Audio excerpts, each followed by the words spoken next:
Okay, well, we traded that diesel that I had, Cooper, quiet, for one, two, and a third.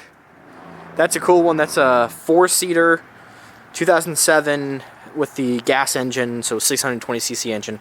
Not the greatest horsepower for this, but it should be fine for what I need. Well, as you can see, it runs and idles now. So, just so you guys are aware of what the issue is. Oh, jeez, I can't move it with my hand now. But, basically, when I went to look at this thing, you see that wiggle? Yeah, it's not supposed to do that. So, what I'm going to do, man, I'm shaky cam right now, because I don't have my tripod. But what we're going to do is take off this plastic cover, see exactly what that is, maybe pull the flywheel off and see, and kind of go from there. Chances are I'm just going to yank this motor out of the chassis and kind of work on the bench, but for right now I want to really just look at it. Plus it will make it easier on my back to yank this thing out. So let me pull this off and I'll be back. Well, I don't know if you notice, the engine's no longer in there. It's out. I took it out because I couldn't get this cover off. This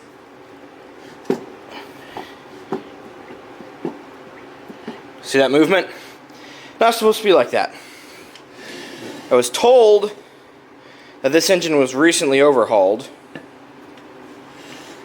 and I definitely feel like someone has been in here before because these card bolts had RTV on it. You can still see some RTV there. They're not supposed to have an RTV on it. They're supposed to be just normal sealant or normal gasket sealer.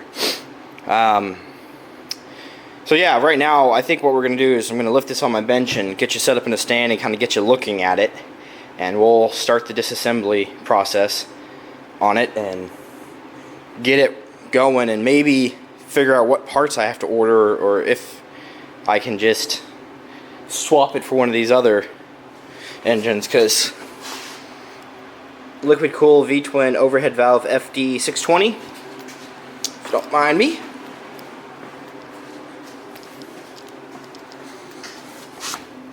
A little bit worse for wear, but FD 620.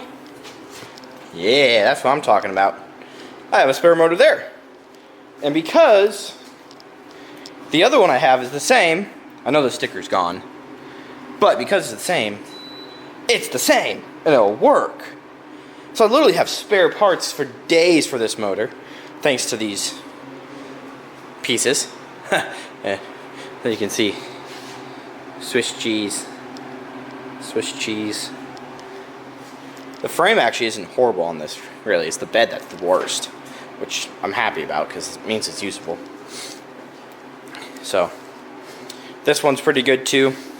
No rust, really, at all, which is nice. But the problem is the front diff on this one is shot, as I think I said yesterday. But I'm focusing on the 4-seater because I really want to have a UTV running for my house, because I really like having one to run around to go to my parents and back. So we are going to get this motor on the stand and then proceed from there. Alright, I hope you guys can see. I'm trying a new camera angle where I'm kind of involved in it. I do know first thing I have to do is drain this oil, because I have yet to drain it. Yeah, kind of what I expected. Not much in here.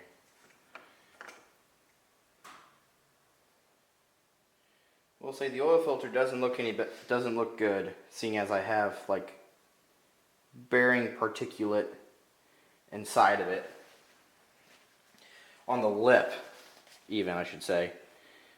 So yeah, this engine's, I think, toast and needs to get rebuilt again. All because one person, I don't know who it was. I really don't know who it was. But one person decided to not do a thorough rebuild, and well, cost this guy thousands to do. I know the guy who sold me the old Honda 4Tracks, was asking about me rebuilding his John Deere 420, I think it was, or 430, 420, 455, something like that, riding lawnmower. I told him I would, but I haven't done these in ever, so I don't really want to, I told him I would do it. And I still will do it, I've been busy and, well, I'm kind of honestly, I don't want to take on that liability because I've never done one of these before. But maybe after this I'll mention it to him saying, hey, I just rebuilt one. I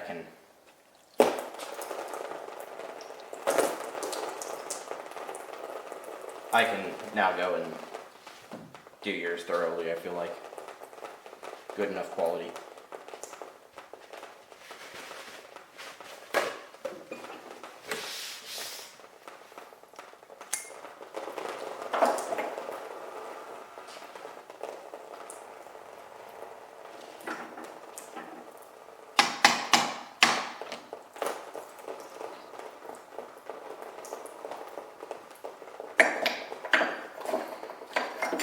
Water pump. Sorry, I'm in your way.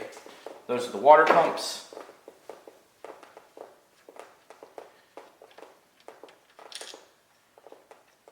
Or water pump, I should say, not pumps. There's only one.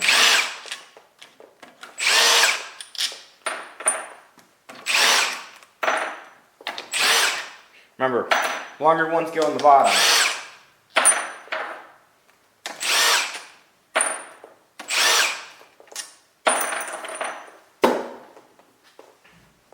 And let's see. Ouch.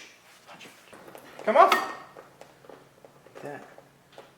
So this bearing on the, oh, that's why. Oh, wow. This case is cracked. Oh, man. That would explain it.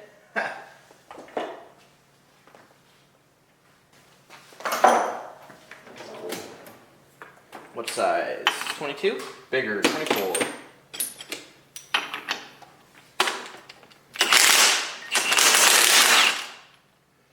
So now I'm hoping that I can just get behind it with a good pry bar, take them out.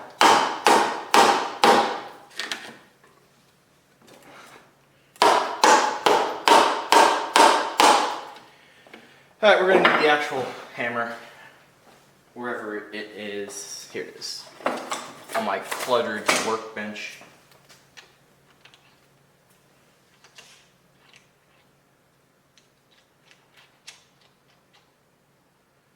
Make sure it's flush, get some leverage.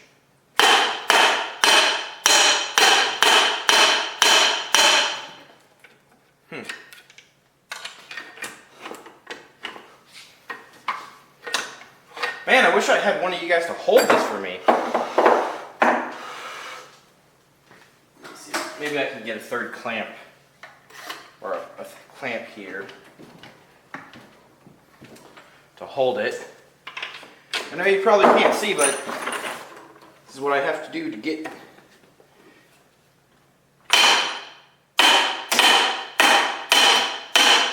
I don't have a puller to do that. That's an old-fashioned trick that I've learned in the past, but it's not working.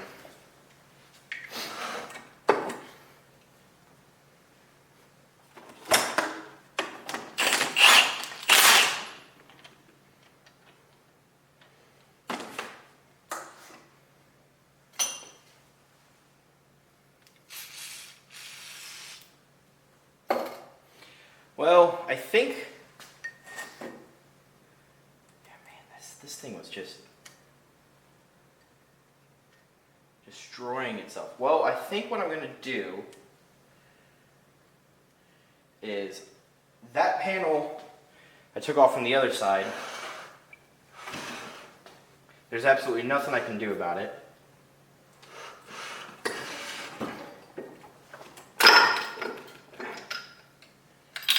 You're not supposed to be that violent with it.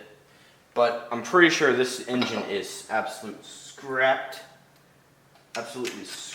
due to that and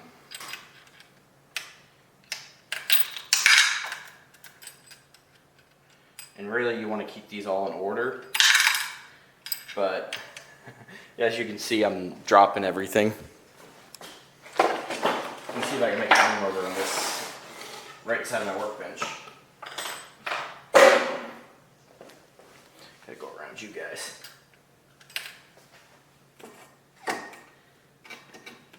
Okay, what is that, 10?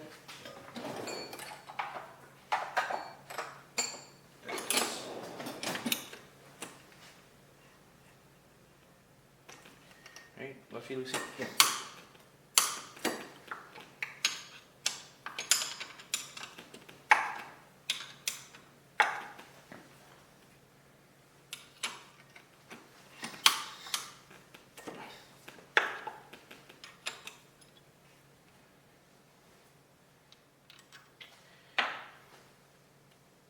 I'm just trying to get the pistons out of the way.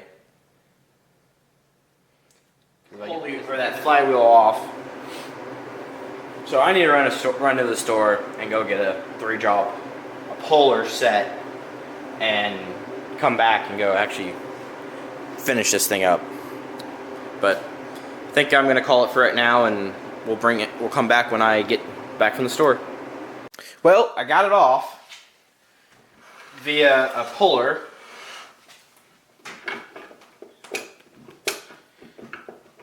Let's see if I can get this.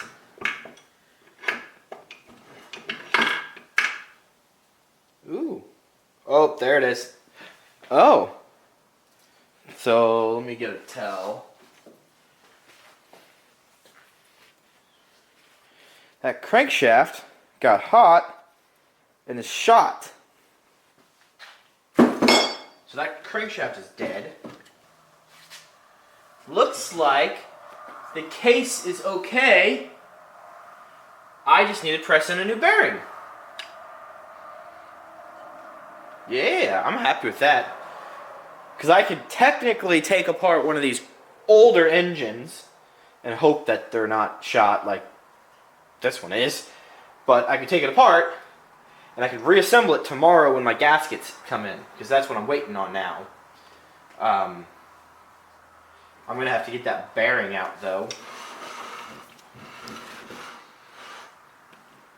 Which is probably not going to be the most fun thing to do.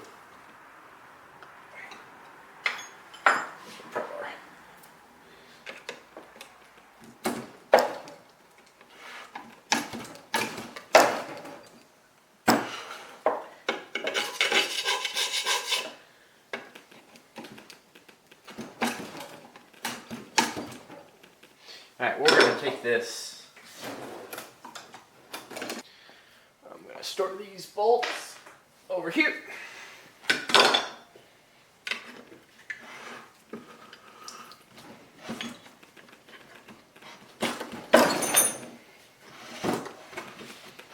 You guys want to hold this still for me? This is hard to do when there's no one holding it. There's that.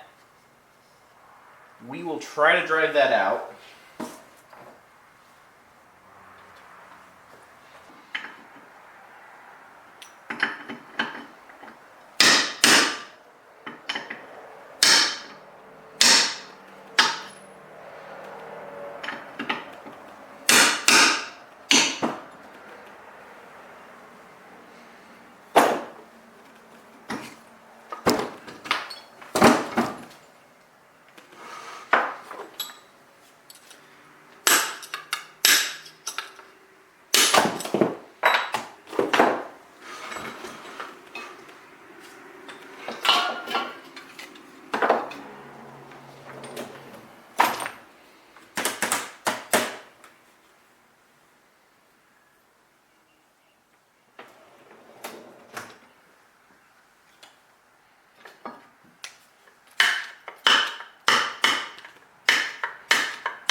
Well, yeah, you're still recording. Don't know if you noticed this, but it's out. It actually turned out really nice. So I'm happy with that. Turns out if you grind down the end of your 27mm socket from Harbor Freight, it'll work. So now I just gotta, basically what I want to do is I want to take all the gunk off this. I probably will replace the charging coil here because it looks like it struck the flywheel, so I'll replace the flywheel as well with a different one from another machine. Right? Yeah, you can see here, look at the freaking magnets on this thing. It's just destroyed. Ah, that's annoying. Another part you have to buy. Not fun. But it's better than not having a motor. Because I'd like to keep, this is the lowest hour motor I have, because all the other ones are 3,000 hour or above, which is crazy for a four-stroke gas engine. Not so much really for a diesel, but if it was a gasser, since they're gassers, they're a lot more wear and tear that they face.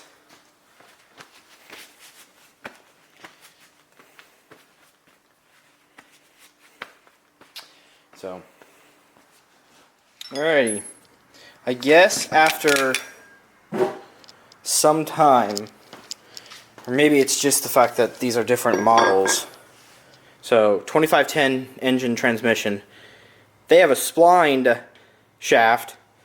That is a conical shaft.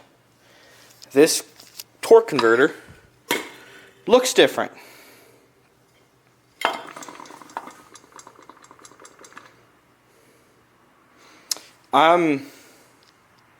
That's a hiccup.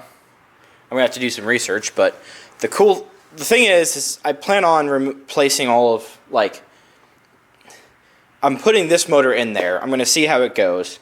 I'm gonna use the spline shaft, of course, but I'm gonna probably end up rebuilding that or getting a new engine somehow with the tapered shaft so I can put it back, because it's got a brand new clutch on it and I really want to not throw on used parts, and I can't really reuse this crankshaft in that block because the crankshaft is what has the tapered spline or tapered shaft on it. So I have to use this clutch with this engine or the other engine, because the 2510s have that. I don't know what the difference is, but my 3010 diesel that I had the conical, or the conical shaft where it's a press fit, and these are just spline fit. I really the spline fits are easy to work with, but I figured this pause is going to be a minute. Right. And so this is the engine from the 07 four-seater that we've worked on. The thing that I have to figure out now is the timing, which there's a little dot right here on the crankshaft. I then need to get my push rods. Well, actually, what I'm going to do is I'm going to take my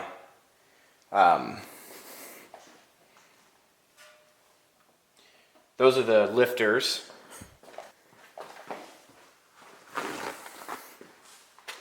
So these are my lifters.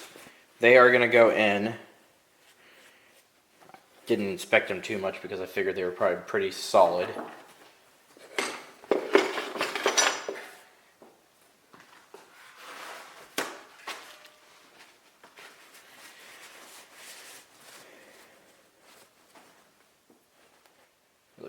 They actually look pretty good. That one shows some wear. Like it's got a lifter and that.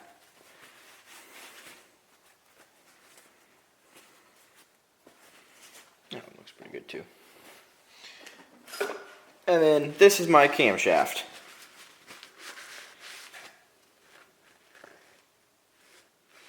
which the lobes look actually pretty good, which is great to see.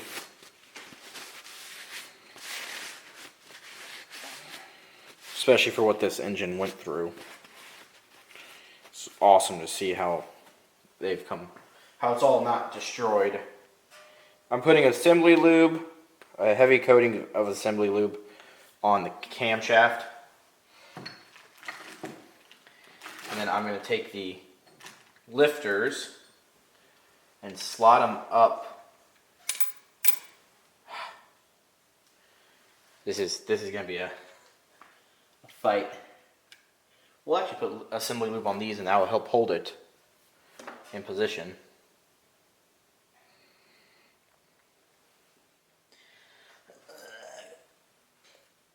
Go in your bore. I probably should not have put the assembly lube on the crankshaft just yet, because now I'm digging my arm into, crap, I need a needle nose for that. So there's a small dot there, and there's a big dot right there. And you've got to get it seated in the bushing on the backside. If you don't, it won't sit right. And the reason that the thing can move around is because the push rods are sitting out. I did take those things out in order to keep them sort of straight. So that should be fine. The next thing for us to do would be for us to get the case half on, which this is the brand new gasket I have. There's an O-ring that goes right here and right there, which I should have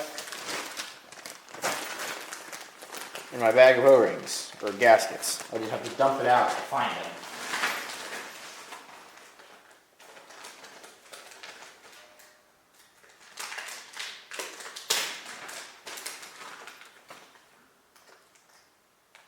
Bingo. So one O-ring goes right here. The other one goes right here. And then gasket.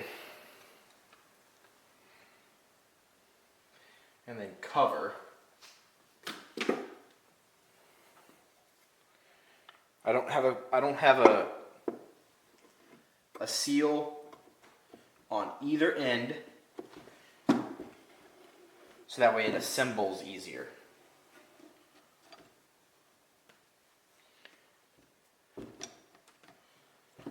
Now I gotta get a pick to go in here.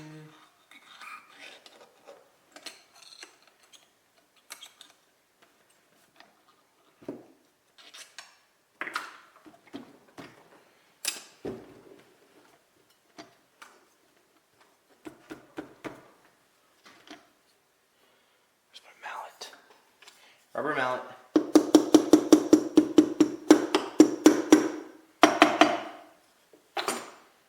Why aren't you going in?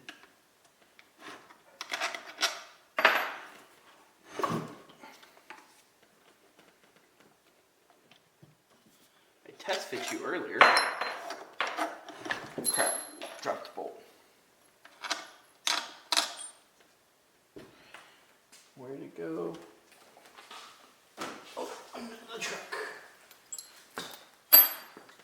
I test fit the case earlier and it fit. So I do not know why it's fighting me now. But I will say it might be the water pump gear not set right. Pull that off, spin the water pump a little bit.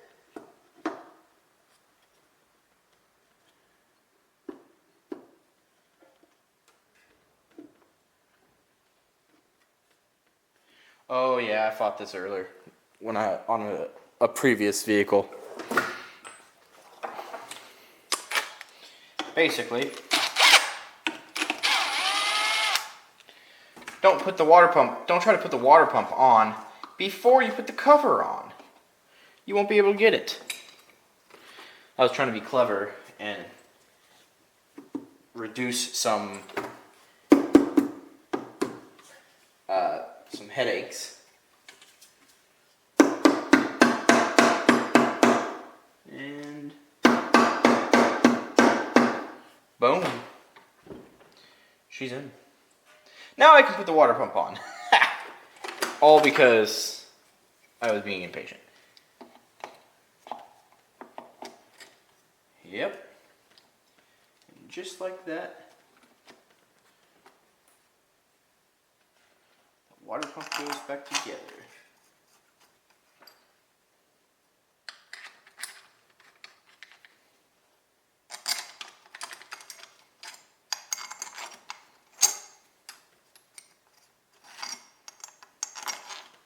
The water pump is a lot easier to do when it's on the stand rather than in the actual engine.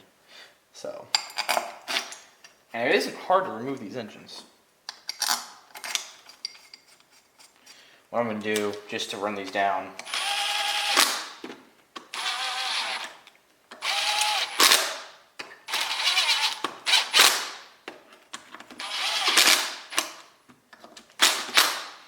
so they're barely tightened. That's literally like no torque on those, because it was all done via a light impacting, and the impact was not struggling at all. So they're probably 10 foot-pounds or something like that. Not even that, probably. Anyway, now I can come back with an actual wrench in my hand and tighten them to a known spec or a feel, and that way it'll be done right. And not stripped, because that would be horrible. Let me go get these bolts that I've stored over this way for the engine, and then we will be back to reassemble the case. I'm not going to put all of them back in. So this is the dipstick tube and dipstick. Still got its O-ring? No, it's missing an O-ring. Great. I'll have to find one later, but I can at least seal it up right now. So this bolt hole will not get a bolt for right now, because I have a brand new dipstick tube, because I don't know if you can tell, someone has broken this off. But for right now, this is going to seal up, and I can actually get it like in one piece, not 10.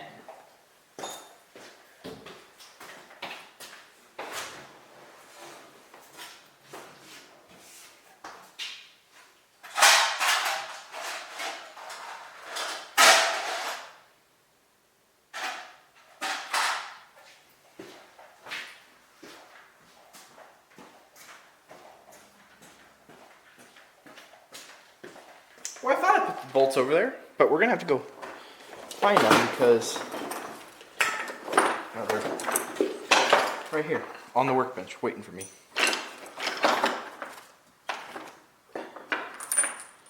Literally just waiting for me. Ugh, hiccups. So I believe, if I remember correctly, the longer bolts go to the bottom, followed by the rest of them are the same size, so they go up and around. I said I'm not putting one there.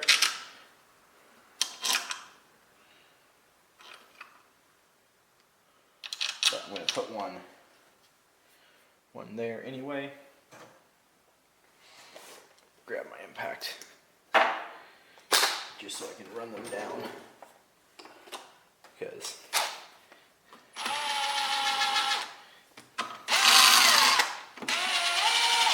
so you gotta be cautious not to cross thread all of these.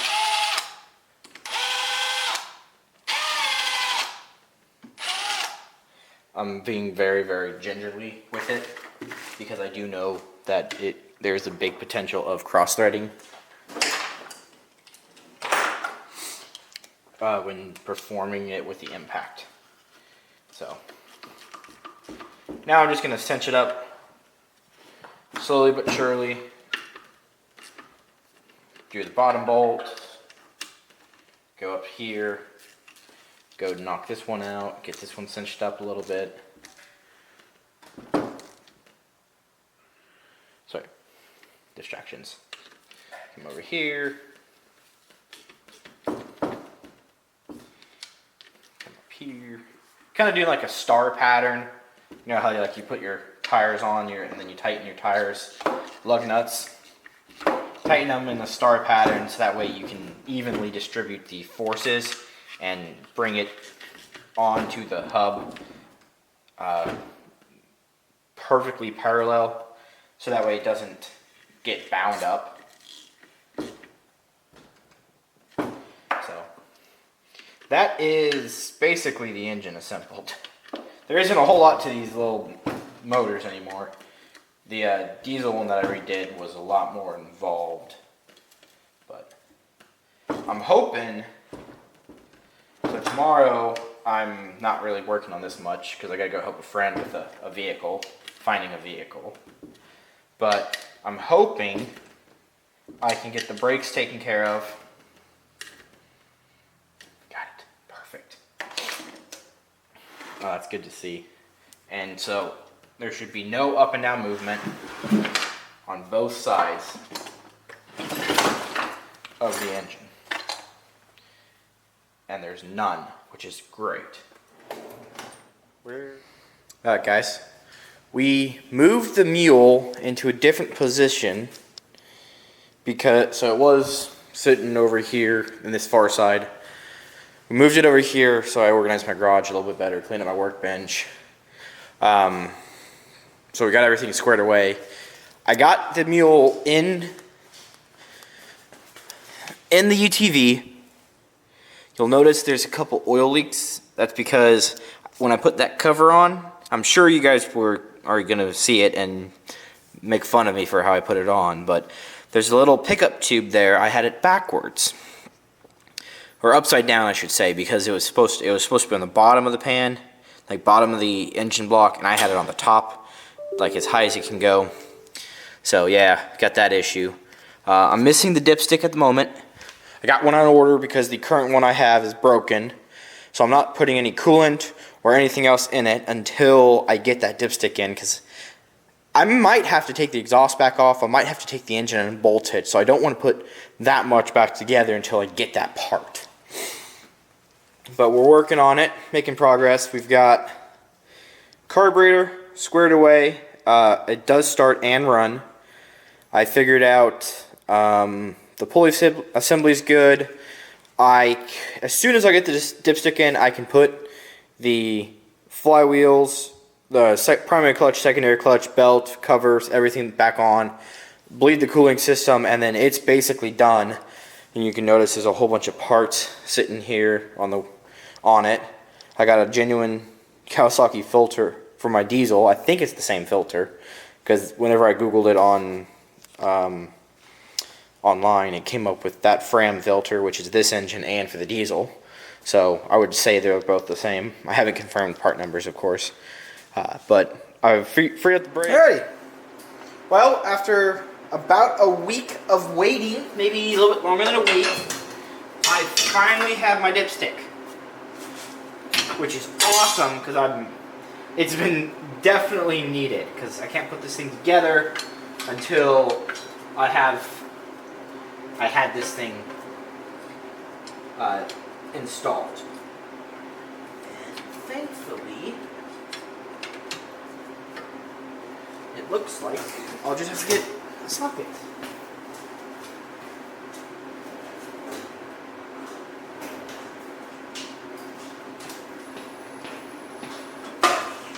This was the last thing I was waiting for before it goes back all the way. Come on.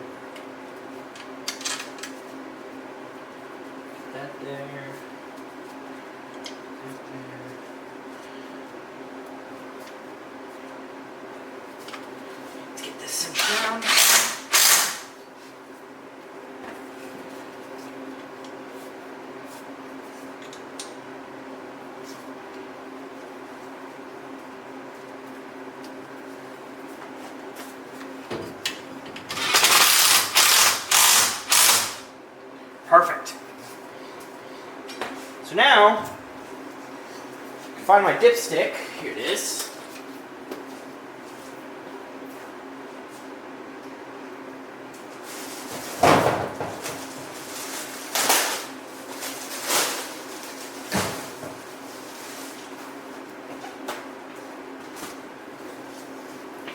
Clean it off a little bit because I don't want to put contaminants in the oil.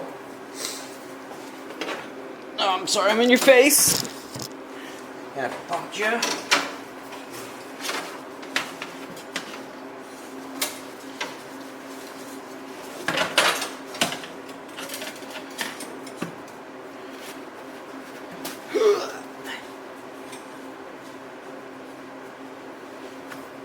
So that's how you check it.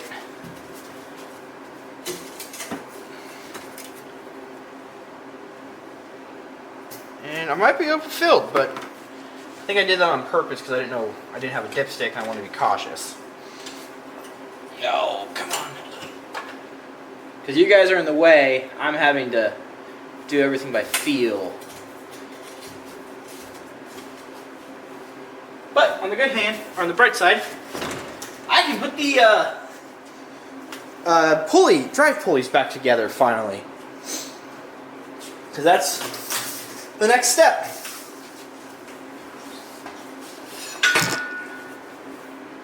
This guy goes, pretty sure this guy goes like that. Yep. No, it goes like this. They have two straight bolts right here.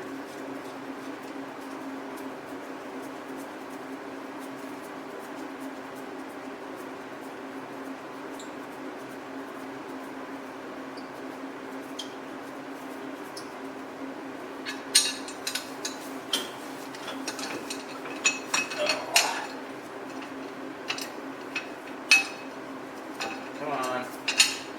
Right in there.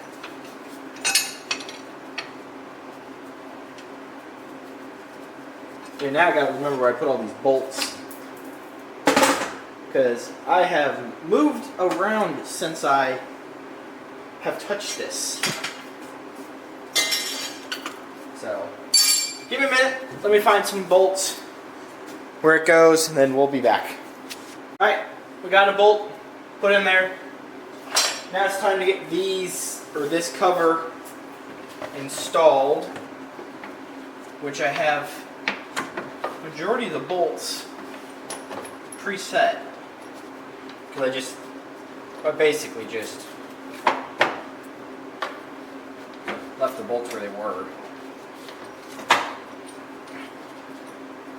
Okay, got this gasket,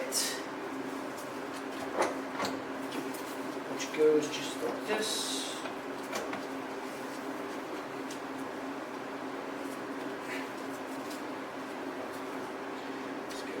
Engine. Come on. There we go.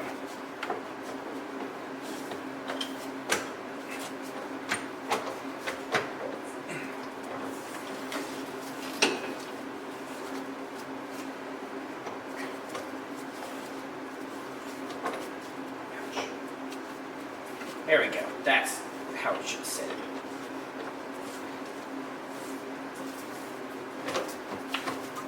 No.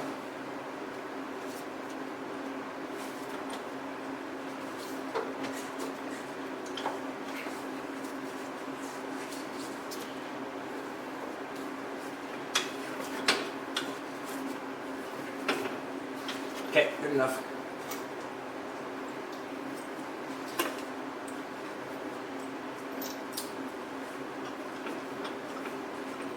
That's the long bolt. Key goes into there.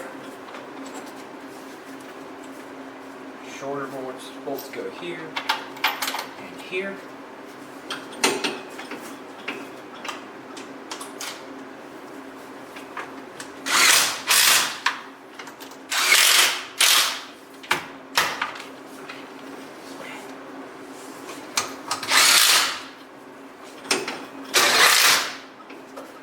Oh, that's what's catching, right? Wires catching underneath here.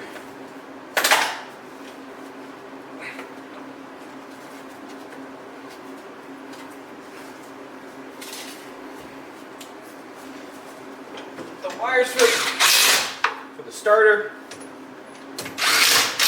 and the ground, giving me a little fits there.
It is chilly in the garage today. I think it's 15 degrees outside. So, very, very cold for us. Especially here in Missouri. We're not usually a cold weather climate people. We tend to not do so well with it.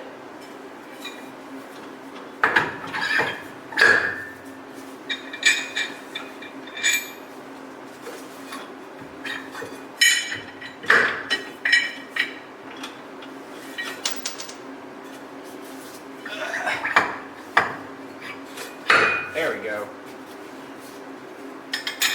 So he's gonna have to get tightened.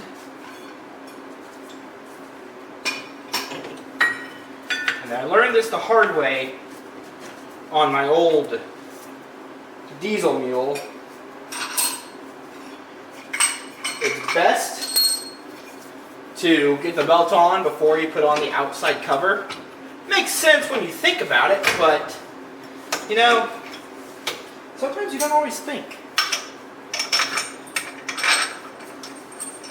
And so I'm hand starting both these bolts. And they're both, should be 1/2 inch drive.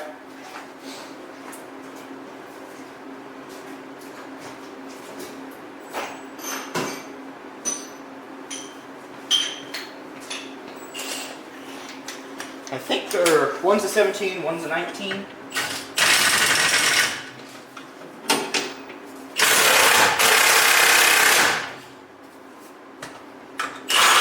Yep, that one's a 19.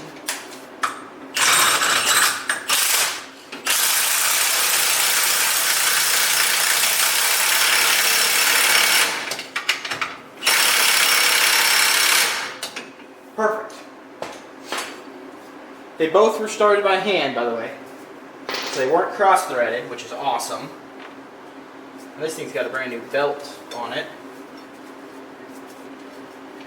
The engine feels good. So now, I should be able to add coolant to this and have coolant pop out of that breather little thing over there. Where's my hand? Right there. You guys probably won't be able to see it, but I'm going to get set up to add coolant. I probably will film it come out so that way you guys can see it. But that's one of the high points in the engine block area. There's technically another bleeder port on the crossover for the engine, which I might pull off that cover and break that loose and then get it taken care of that way. But for right now, I think I'm just going to break that one loose, add it with coolant, and then film it coming off. Alright, so it should be 10, and it is.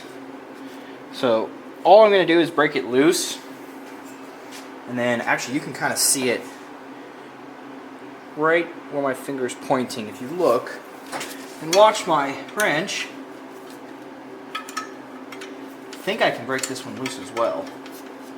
No, he's going to require a socket. So.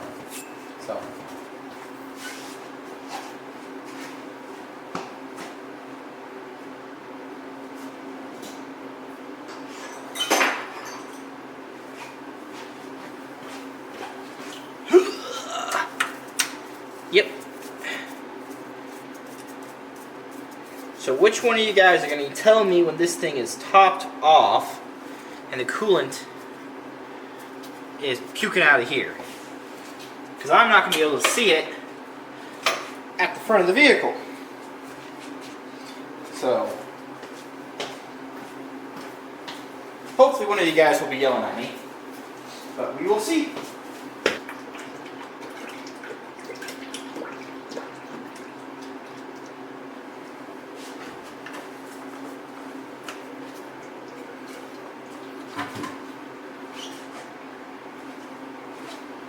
I don't see anything.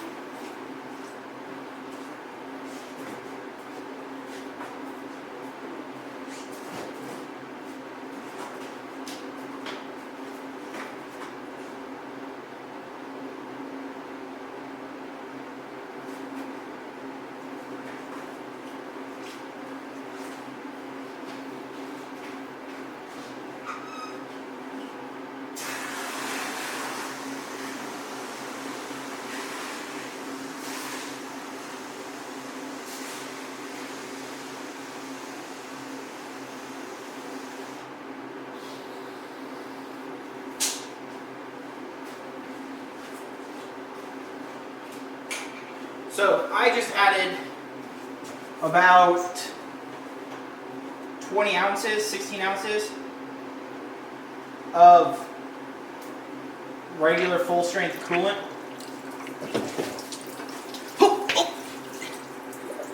No one told me.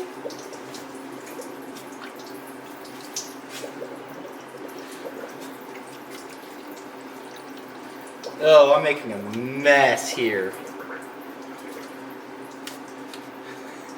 How many of you saw that coming?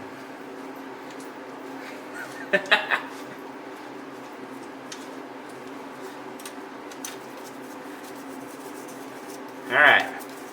So I added, like I was saying a second ago, I added about 16 ounces of full strength coolant before mixing up about a 50-50, 1 gallon, 50% water, 50% full strength coolant to a 1 gallon jug, and now I'm adding that. I'm doing that because I wanted it a little bit more substantial than just regular coolant.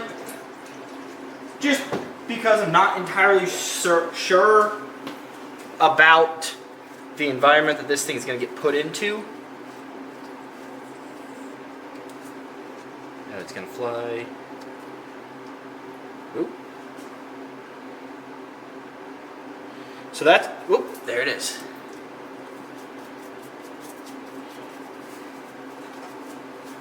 So, those are the 2 points now where coolant exists, where you can bleed it. So now, I should be able to start it, run it, and it should circulate the coolant throughout the system. Now granted, the carburetor has not been gone through. It's just the same one that was on it. I think the idle's set too low. I don't know a whole lot about it, but I do know the engine's solid. It does start and run, because I've done it before. And the battery is a good, fresh charged battery. So let's see what it will do. So that should be full choke.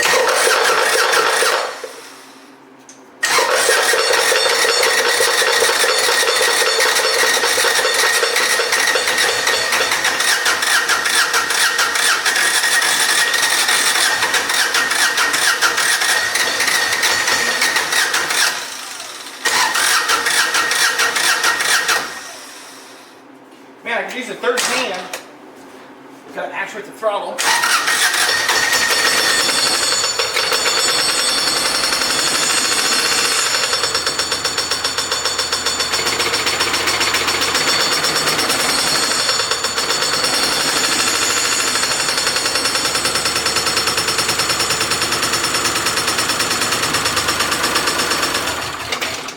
Alright, so throttle is definitely too low.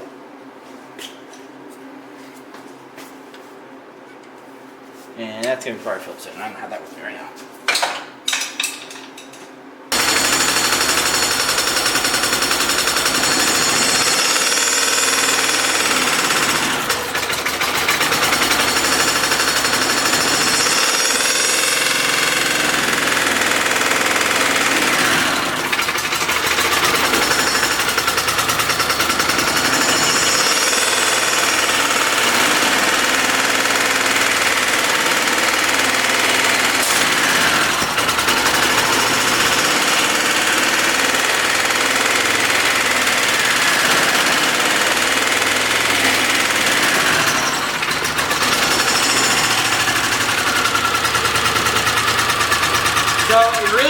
to run without the choke on, and it looks like the carburetor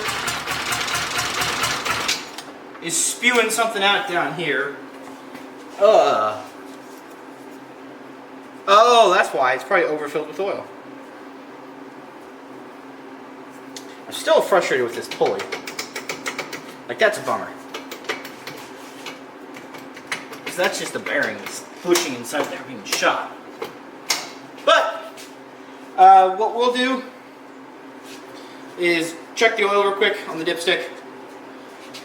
What you gotta do is get...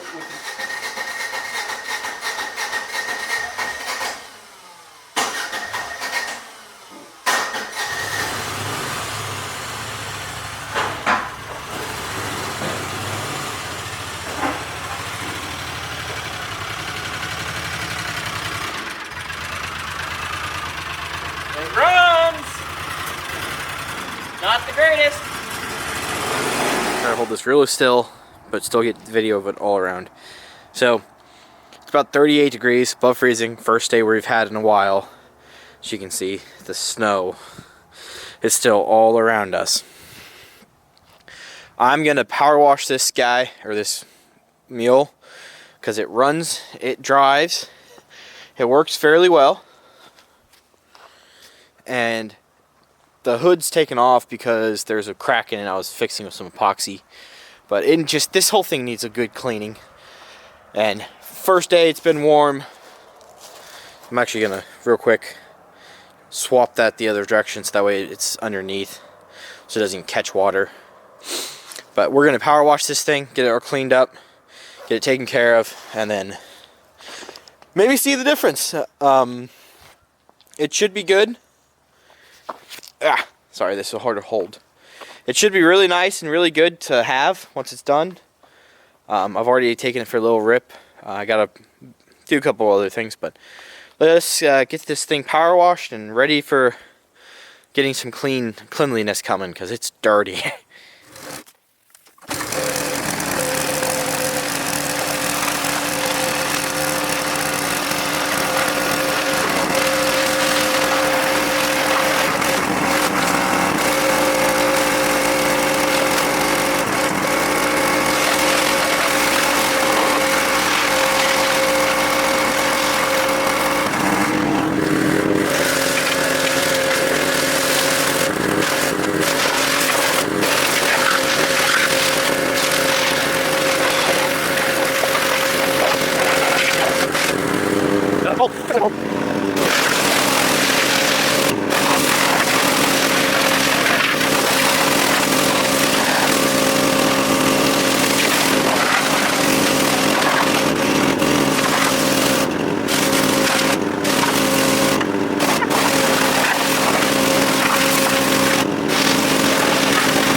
Well, as you can see, it runs and idles now.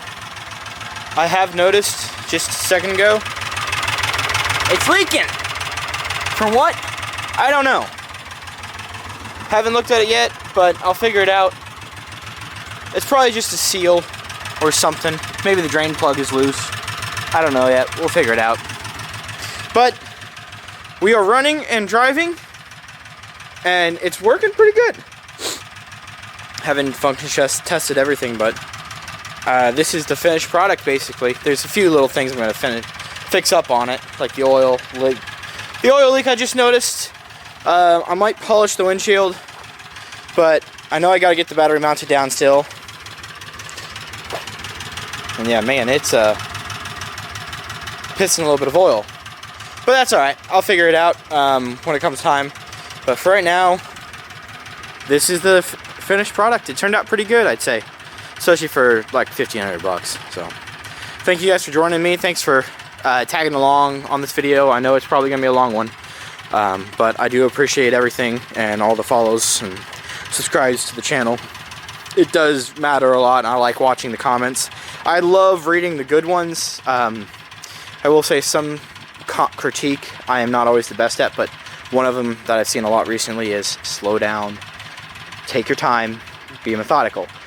And I know I'm bad at that because my mind just is one thing to another, to another, to another, to another, and it sometimes skips on one project or one part to it. But yeah, we'll work on it. Next project, I think I got a little steel MS210 chainsaw that I've been working on.